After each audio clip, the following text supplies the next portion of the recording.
Welcome to Tilly's Trans Tuesdays. This week's topic is one I should never have had to cover, and yet here we are. This keeps being a problem, so we're going to talk about it. Cis friends, please pay attention to trans people are human beings. Stop staring at us.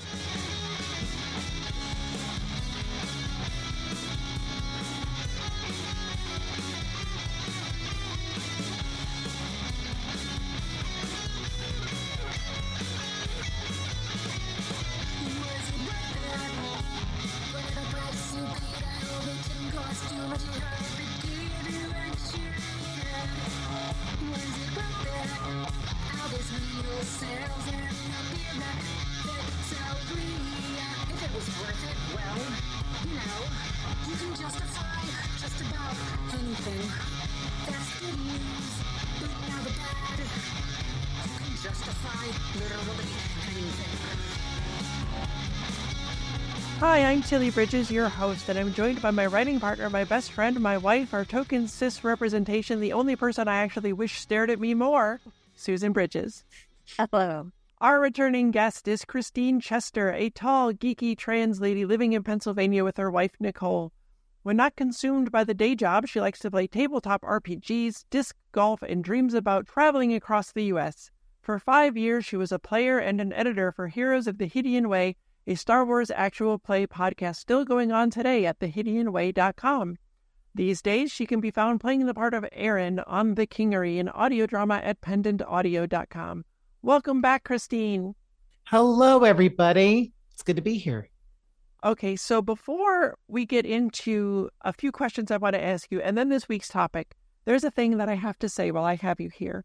Yes. And that is, when I came out publicly, and also in the back of my book, in the thanks section, both of the times I had to thank you because you were one of the people that inspired me to think I could come out and be myself too. Because we were friends. I knew you before I was out publicly, and just seeing you, talking with you, you just being yourself, being wonderful, being out, you gave me so much hope and inspired me and made me think I could do it too. So I just want to take this moment when I have you here to thank you personally for helping me become me.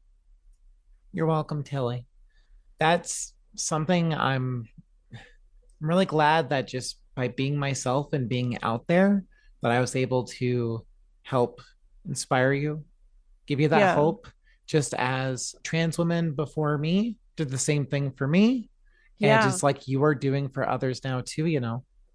Yeah, it's a beautiful thing how just, having the courage to do what it takes to be yourself in spite of what everyone tells you not to do it's enough to let everyone else know that they can do it too. So, okay, here's the thing I wanted to ask you about. I also think that it would be amazing to travel across the U.S. There's a lot of places I would want to see. I'd love to take this really long road trip and stop at all those tiny weird places tucked into corners, along the way. But I'm kind of afraid to visit half of this country right now. And has the state of our politics impacted your desire to travel and see the country?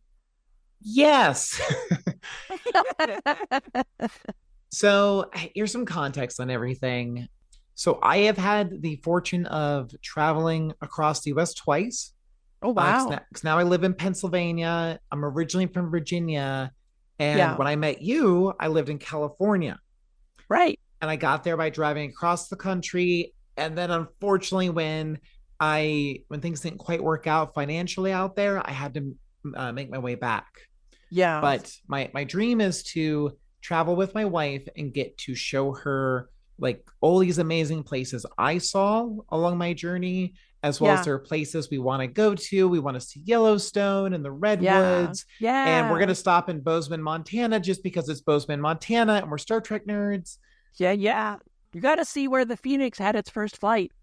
Well, that's our retirement plan. Is we have to be out there because we should hypothetically be alive in 2063. First contact day is our wedding anniversary, by the way. Oh my God, that's so good. You gotta wait for the Vulcans. Yeah, you got to. We have to. You have to. But I am very nervous right now with the current politics. Yeah. I've got family down in Florida. And I have not visited Florida in a decade because I am scared to be there. And it's bad enough. My aunt who's still down there told me, don't come. Oh, don't visit. It's not worth it. And then I look at maps in terms of bathroom bills and stuff like that, and it makes me incredibly nervous. Part of this road trip, like plan and hope, is that we could get like an RV or something. Yeah. Because the idea of using a lot of public restrooms makes me very nervous. Because I am tall. I'm 6'3".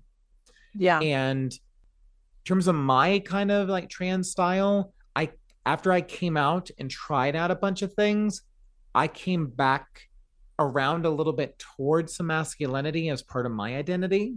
Sure. So I don't wear the most feminine clothes either. Like my makeup game is pretty basic. So, and that's right for me, but it doesn't always help me with being out in public. Absolutely. So so the current politics, I'm very nervous. I'm very nervous about this upcoming election too. Yeah. Because it's like I don't want to I don't want to go backwards.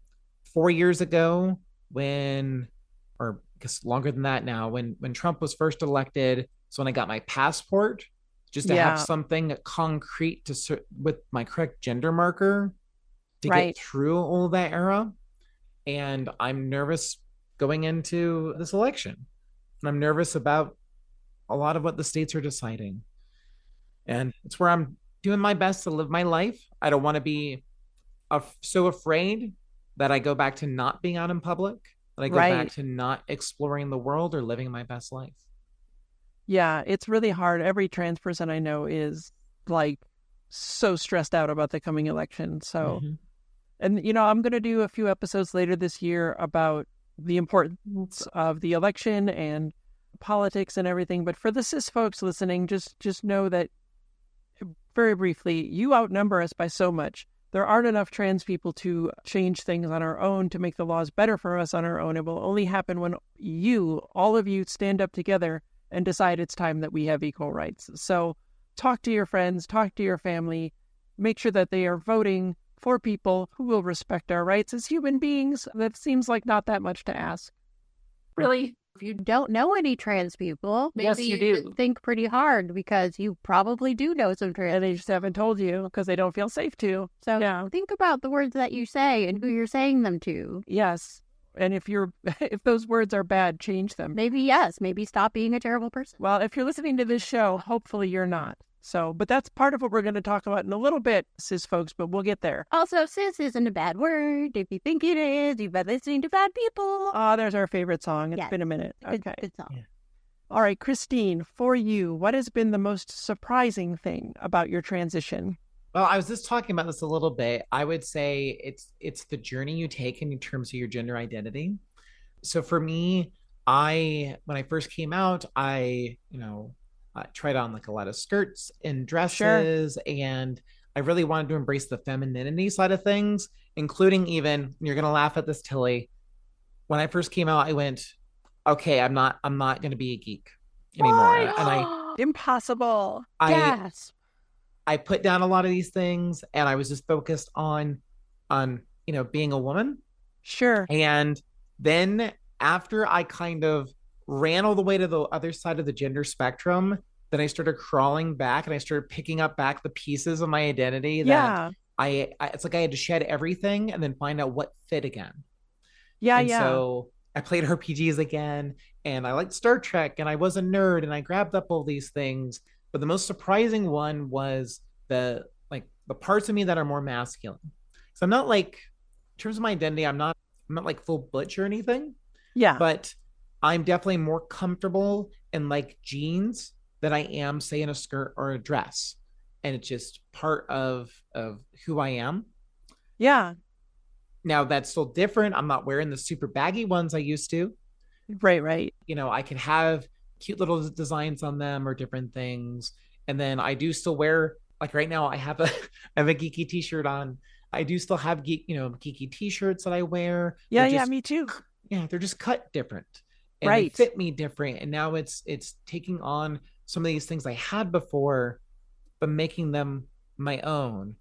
And I haven't done it yet, but in terms of like formal events and whatnot, I would love to have like a well tailored but like more feminine cut kind of like suit or something, rather than just like dress options.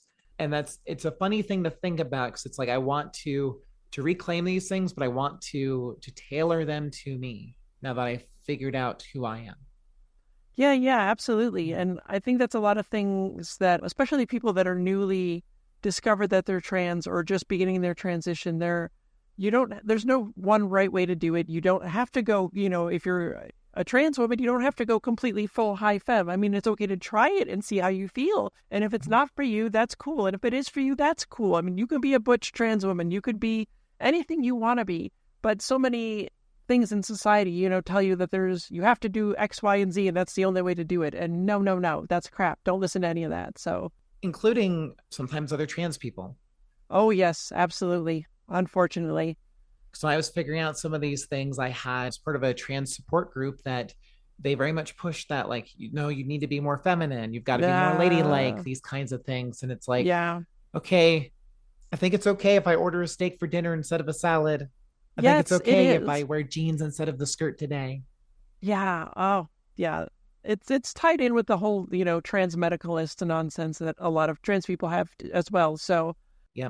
And it's also the immense pressure that cisgender society puts on everyone that you can't help but absorb it. Sure. Feel like you have to be an example of X or Y. Well, right. And like, this is what a man is and this is what a woman is. And that's the only way to be one. And it's terrible.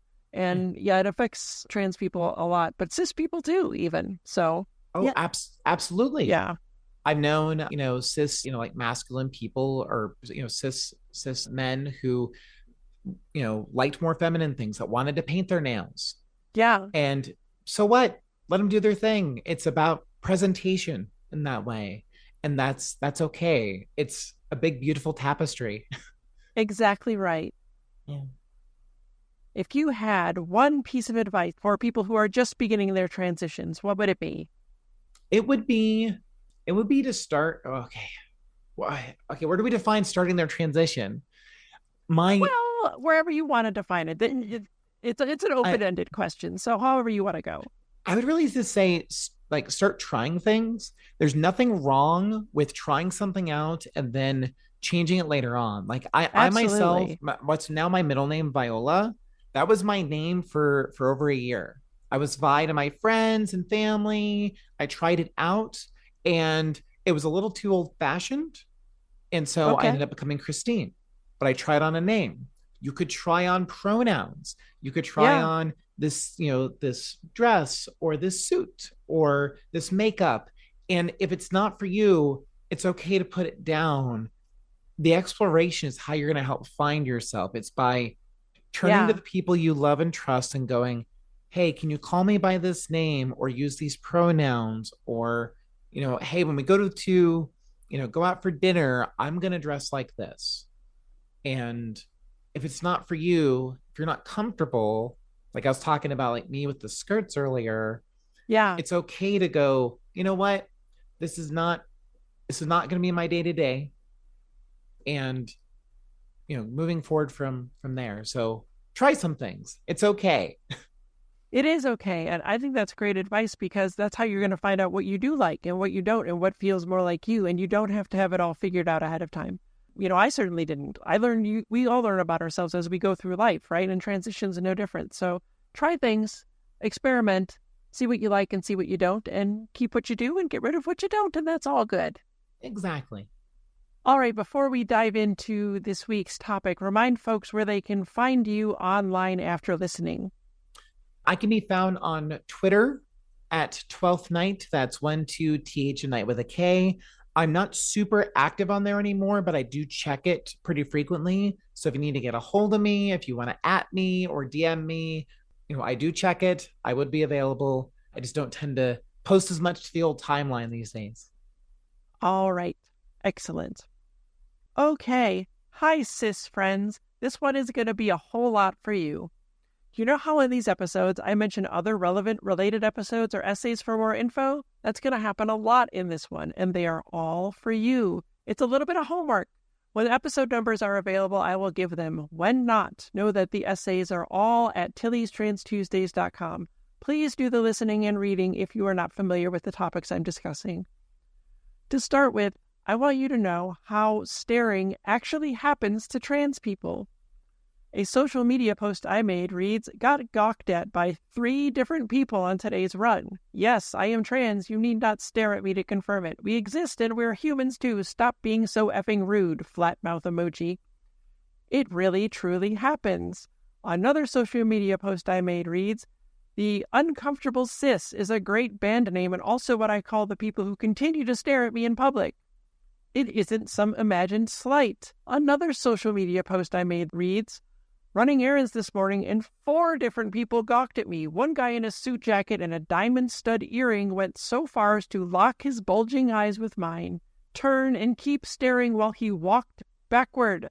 I just want to buy groceries. Could you please not?" It's sadly not even something that is rare. Another social media post I made reads, "Reminder that if you see somebody and can't discern their gender, it's none of your damn business. Don't stare at them like a carnival sideshow. This message brought to you by the cis dude who just stared at me like I'm a carnival sideshow, mouth hanging open and everything. Unhappy side-eye emoji." And frankly, it's gotten beyond tiresome. It happens even at entertainment industry events full of other screenwriters. Another social media post I made reads, "Hey cis friends, come here a sec.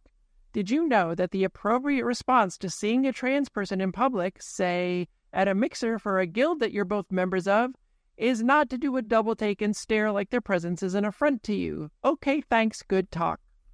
There was one time at Costco where this old man looked at me with his eyes, featuring a facial expression of bewilderment and just a soupçon of disgust, and he stared so hard that he turned around to keep staring at me behind him as he walked on.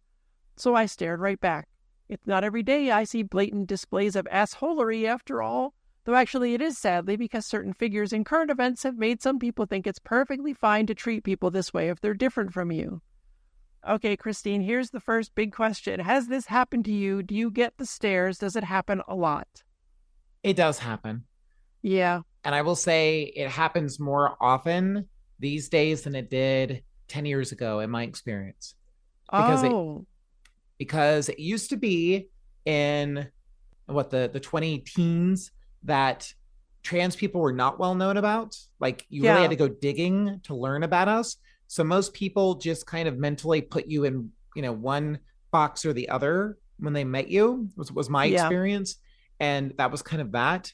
I had more issues on the East Coast, but when I moved to California, like Los Angeles, I frankly didn't stand out that much. So I had overall pretty good experiences, except for those occasional, jerks that wanted to say something. Yeah. But these days, the stares are more common.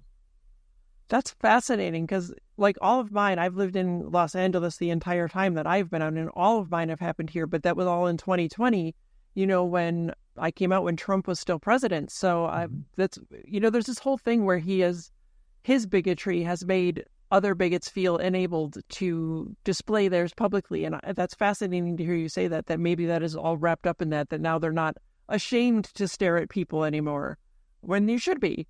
Yes. Well, it's a combination of that. It's also a combination of we didn't really have like the same high profile trans representation that's out there now. The Wachowskis were not out yet. Yeah. Elliot Page wasn't out yet.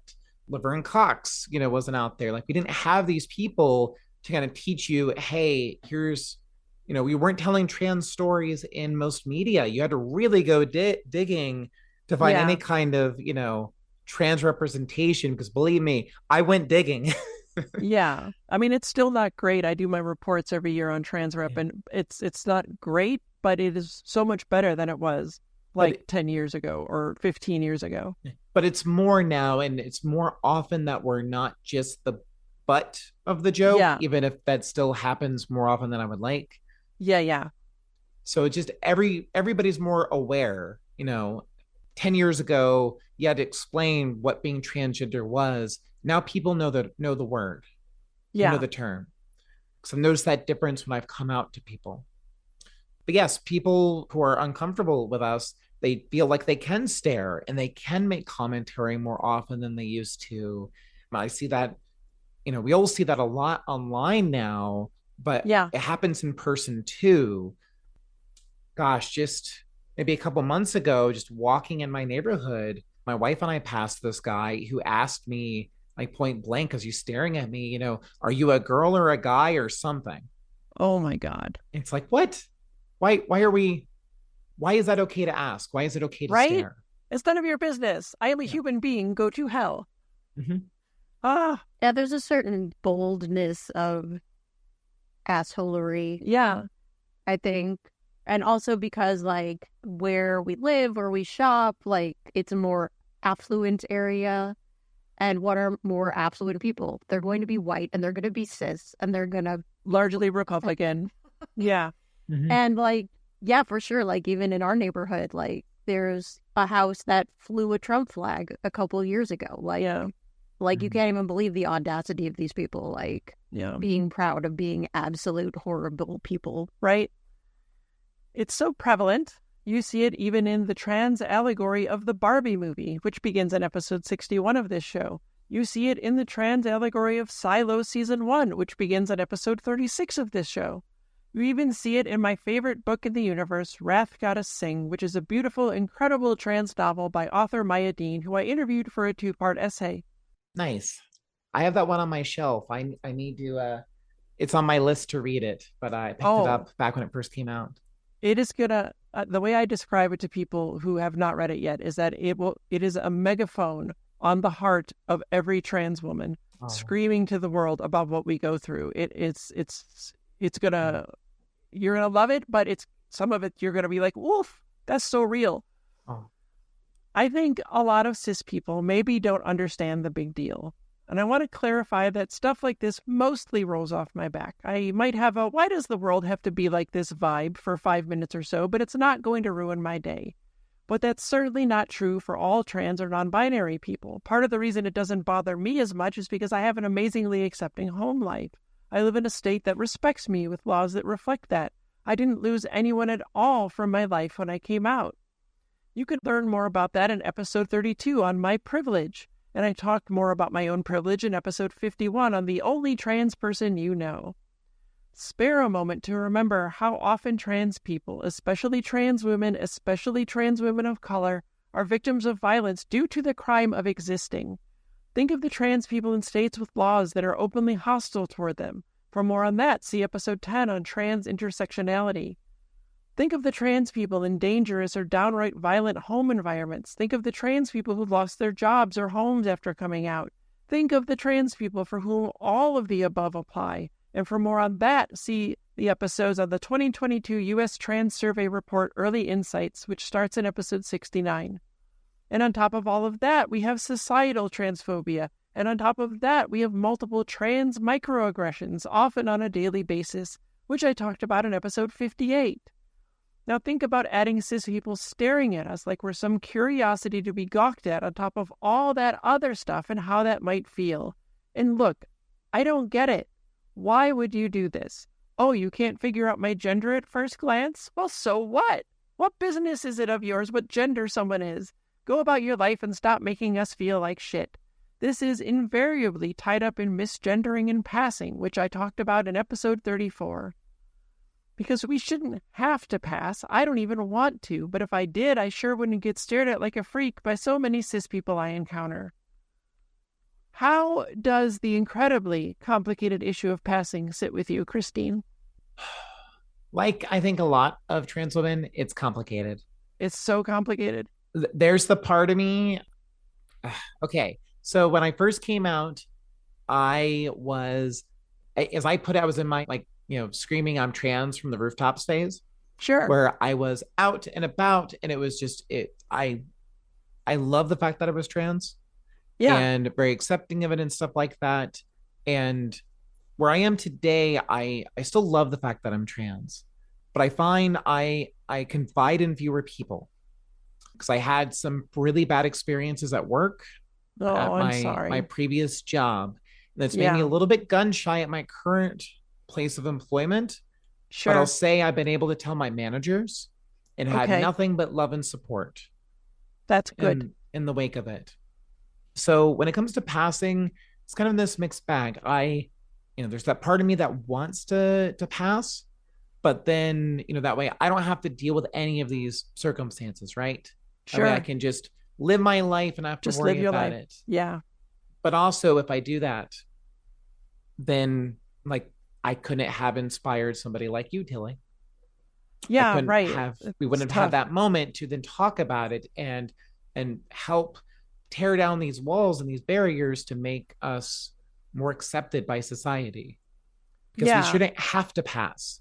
Exactly. We shouldn't have to. We should just get to live our lives without having to pass and not be stared at by people. It's so hard. It's, I don't know. I'm just going to start yelling. It's going to happen eventually. Start yelling at the people who stare at me? Yeah. Okay. I look forward to that. I have been raised since I was a toddler to not stare at people. And your parents weren't great. And neither were mine. Of rudeness. And my parents also taught me not to stare at people. It is, so I don't believe, I'm just like, that is the rudest thing I've ever seen. You have no manners. Get out. Yeah. Well, I don't notice, though, because you look at people's faces all the time. I do. And I don't look at anyone ever. That's true. I just don't care what you're doing. I just don't. But I need to pay more attention when I'm with you so I can yell at people. I see. That is how I feel. Okay, I have a question now for you, Tilly. Okay. So tying back into some of our conversation, we were talking about that ability to roll out of bed, go to the grocery store, do whatever you need to do, and having to shave and do makeup and make yourself presentable. If you weren't going to get these stares, it wasn't going to be this big deal out there. If you weren't scared of that cis acceptance, would you feel comfortable going out and doing those kinds of things? I would say yes. The issue is I don't like having stubble. It bothers me. It causes dysphoria, so I prefer to shave it. But if there was a day when we needed something right away and it was going to be, I can run to the store, get something in 10 minutes, come back and then shave, right away, and nobody would hassle me or bother me, then I wouldn't care at all. I don't want to see myself with stubble. I don't want to feel it there, but I would still want to get rid of it, but not for other people, for me.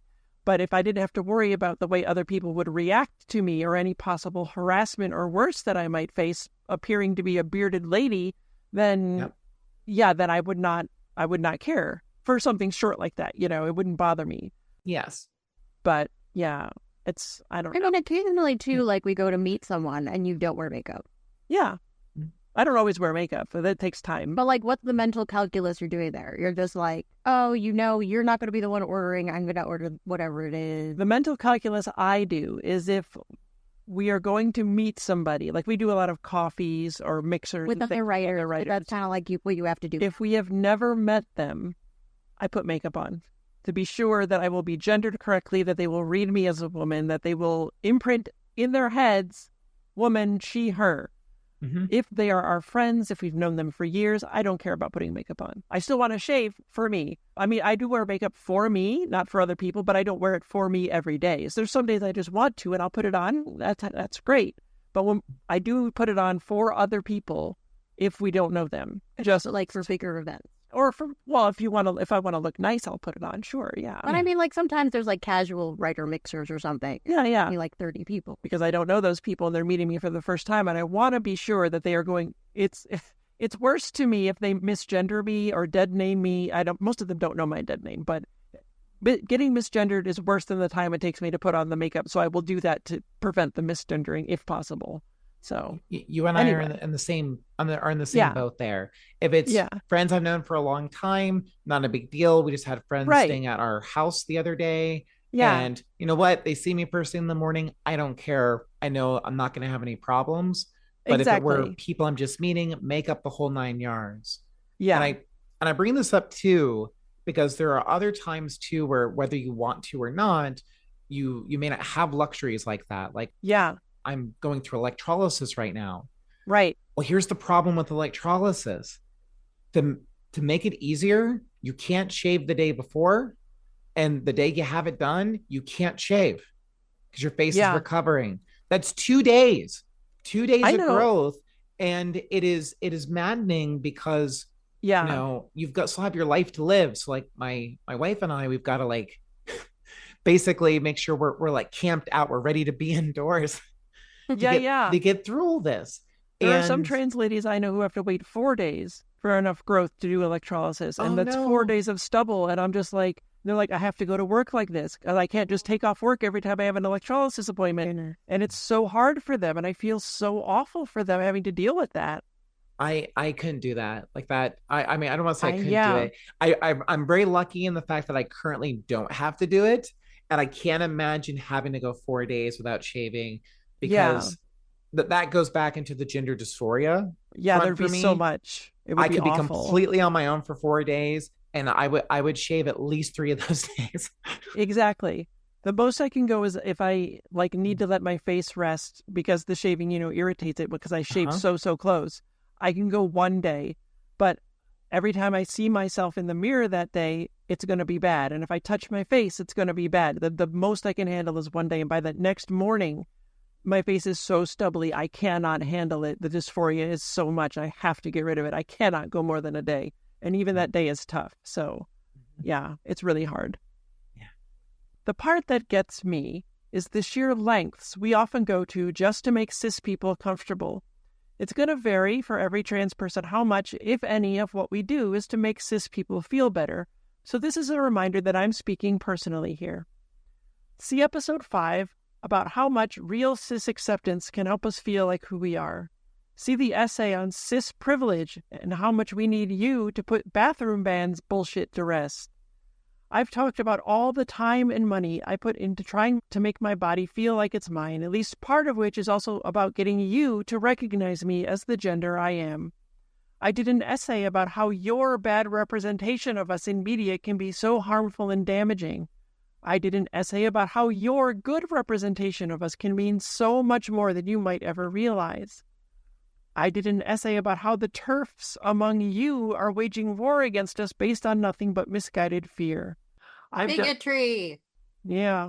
I've done essays on trans politics and how important it is that you vote for the cis people who will make laws that respect us as our literal lives are on the line, and I am absolutely bringing those back later this year. I did an essay about the extreme lengths I go to in order to get rid of the body hair that plagues me, at least part of which is also to get you to recognize me as the gender I am. See episode 11 about how the false dichotomy in society that you set up can be so damaging to all of us. See episode 15 on heavily gendered clothes and trans people and having to replace my entire wardrobe, at least part of which is to get you to recognize me as the gender I am. I did an essay about trans kids and the intake exam and having to convince you that I am who I say I am and how trans kids need you to protect them. I did an essay about trans sports and how you have to quote-unquote allow us to compete as ourselves in sports. In episodes 3 and 52 through 54, I talked about trans representation in media and how you have to quote-unquote allow us to exist in popular media. In episode 4, I talked about trans roles and stories and how you have to quote-unquote allow us to portray ourselves in media and quote-unquote allow us to tell our own stories. I did an essay about how important it is that you understand how important trans rights are. And then again, I did an essay about how important it is that you understand we deserve equal rights. In episodes 45 to 47, I talked about trans voices and the monumental efforts I put into voice therapy, at least part of which is to get you to recognize me as the gender I am. I did an essay about the hoops you make us jump through to legally change our name and gender so that we can exist as who we really are. I did an essay about tucking and binding and that the main reason I do it is to get you to recognize me as the gender I am and to keep myself safe from you. In episode 74, I talked about Boymode and Girlmode and how we often have to hide ourselves so that you won't know that we're trans and will leave us alone, and how I did it to keep myself safe from you. Okay, that was a lot, and I'm not sure until looking at it, all written out like that I realized the sheer magnitude of the ways cis people impact nearly every facet of trans life.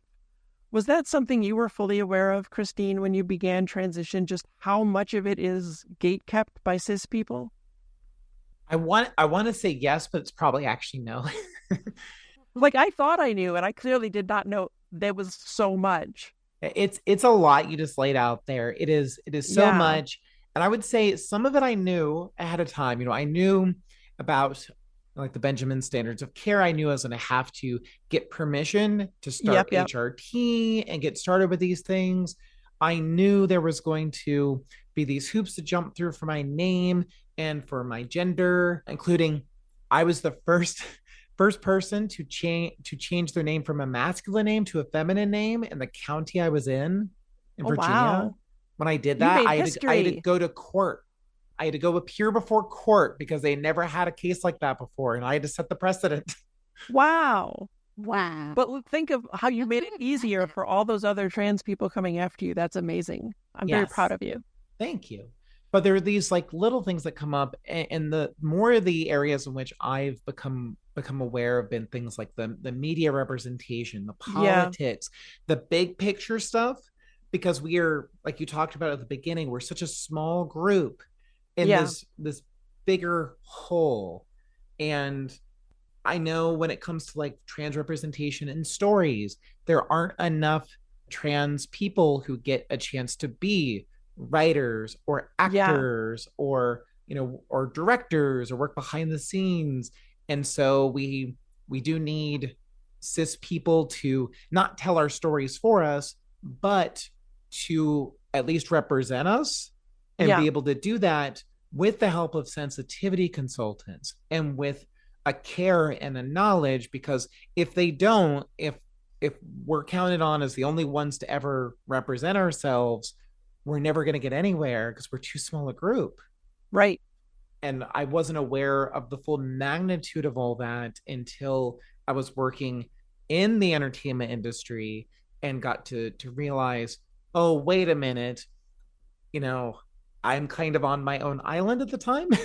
Yeah, it still feels like that a lot now. Like I do know some other like trans and non-binary writers and people in the entertainment industry, but we are so few. Most of the mixers or whatever we go to, I'm the only one there all the time. And Susan and I have experienced issues that cis people are never going to experience in working in this industry. And it's so hard because there just aren't like trans executives and trans producers. There just aren't very many, if any. And so it's really hard. And we need cis people to open those doors and help us get through so more of us can actually get our stories out there. Mm-hmm. Okay, listeners, are you getting the picture? Yes, not all cis people, of course. And yet the fact remains we do mountains of work for all of you just to try to make you feel okay enough to agree to let us be who we are and live our lives in peace. So let's go back to the top of the episode and my social media posts about people staring at me. It happens all the time, everywhere. It happened yet another time at Costco. A lady in front of Susan and me in line was just so fascinated by my existence. Apparently, Susan stared at her right back, and I think she'd have thrown hands if the lady didn't cut it out. Again, cis folks, that is proactive allyship, aka being an accomplice, which was episode 35 of this show. You're a great accomplice, by the way. I should have said something about lady. Early on in transition, I'd even wear an extra pair of running shorts under my running shorts because I don't think running and tucking would be a good combo. And I was worried you might see crotch junk under my shorts, so I bought an extra pair of tight spandex to flatten the area out, and had to wear boy underwear to do it. You can learn more about the joy of being able to finally stop that in episode 25 on trans freedom and underwear. And I'd still get stared at like a sideshow. On my runs, an old man I used to often see out for a walk for years saw my nail polish one day and turned to stare as I went by, having never paid attention to me before. A woman tying her small child's shoe in the front yard looked up at me as I went by. I waved. She stopped moving entirely, just stared at me the entire time I ran past her house. One time, I saw another lady running. Aha, I will do the runner's solidarity wave. Look at us out here running. Surely she would just wave, or nod, or ignore me. No, she turned to stare while she kept running down the street in the opposite direction with her eyes on me. Have you had any completely wild interactions with people staring like this, where they just do totally ludicrous things so they could just keep staring at you? I don't think I've ever seen somebody go to that extent. Okay. But that might be more due to me being a little bit more like Susan. And I'm like, I am focused. Here's what I'm doing. I've definitely had people stare at me, and I'll acknowledge it. I know it's happening, but I don't usually stare back. I kind of like, okay, great. You know what? I'm going to keep doing my thing. I'm going to check out at the grocery store. I'm going to continue on with my walk. Yeah. You know what? I'm out here. I'm living my life. I've never seen somebody go as far as to walk backwards staring at me. Yeah, it was something. Yeah, or something of that nature. Yeah, I also remember this one time I was driving in our car and I was stopped at a stoplight, and there was this old couple waiting to cross, an old cis man and an old cis woman. Mm-hmm. And the guy was staring at me so hard in the car that I was driving that he almost walked out into traffic, and his wife had to pull him back. Like, he was not paying any attention because he was just had his eyes on me. He's like, what is it? When I think about all that I do just to get you cis folks to not stare at me, to not misgender me, to not dead name me, and this kind of stuff still happens, well, it's not great, friends, and it could be really damaging to people that are in much worse situations than me. Don't do it. Just don't. Our gender doesn't matter to you or your life one iota. If you see a cis person doing this, be an accomplice. Call them out on it and tell them to knock it the hell off. Thanks for being here, Kristine. Thank you so much for having me. It's been fun doing these 2 episodes. We can't make our world more accepting without you, cis folks. You're the bulk of society, and we trans people aren't out here making things worse for ourselves. I have to believe society can change because the alternative is far too depressing. Please be the true accomplice you want to be. Be the accomplice we need you to be. Hopefully you've realized by now that we can't do it without you. Tilly Bridges, end transmission. Tilly's Trans Tuesdays is hosted by Tilly Bridges and Susan Bridges, with audio editing and sound mixing by Jillian Morgan. The Google Doc and social media versions of this week's topic and all past topics are available at tilliestrainstuesdays.com. Special thanks to Daisy and Jane for the use of Sorry Not Sorry as our show's theme music. Please stop by and show your support at daisyandjane.bandcamp.com and soundcloud.com/daisyandjane. You can find me at Tilly Bridges on Bluesky, Twitter, and Hive, on Mastodon at tillybridges at mastodon.social, at facebook.com/TillySBridges, and on Insta and Threads at Heck Yeah Tilly Bridges. And you can find Susan on most of those at Susan L. Bridges.